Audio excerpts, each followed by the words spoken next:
ये बिहार के एक बहुत ही अनोखा वहाँ सिचुएशन बनी हुई है क्योंकि बिहार के जो लोग हैं, वो बहुत जागरूक हैं राजनीति के प्रति, बहुत समझदार हैं और एक तरह से अगर देश के अंदर कोई राजनीतिक प्रदेश है, तो वो बिहार माना जाता है। और बिहार के लोग बहुत भली भांति समझते हैं, देश की राजनीति समझते हैं, बिहार की राजनीति समझते हैं।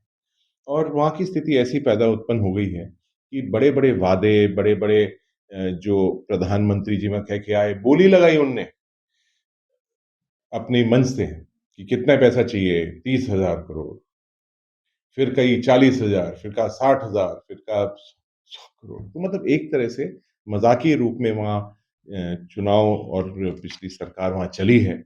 यहाँ तक कि नीतीश जी कभी इधर आ जाते हैं, कभी उधर आ जाते हैं और नीतीश जी का स्वास्थ्य भी थोड़ा-सा कमज़ोर हो रहा है, किसी को जानते नहीं हैं, पहचानते नहीं हैं, उनके मंत्री मिल लेते हैं उनसे और फिर 5 मिनट बाद कहते हैं, "ओह! मंत्री जी बहुत महीनों से नहीं मिले।"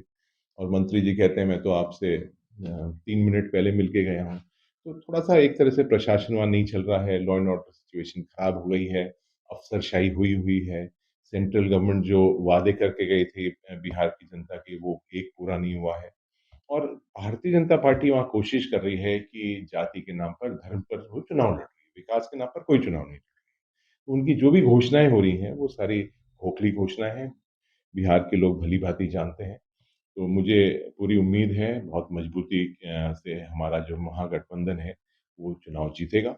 हमारे माननीय राहुल गांधी जी, प्रियंका गांधी जी, खरगे साहब, उन सबों ने ही पूरे प्रदेश के अंदर प्रचार करा है और मुझे उम्मीद है कि बहुत मजबूती पर कांग्रेस पार्टी वहाँ चल रही है और बिहार की जनता ज़रूर सही फैसला लेंगे। वोट चोरी का मुद्दा लगातार जारी रहा। आपने कहा था वोट लिस्ट देंगे, कब लिस्ट सामने होगी?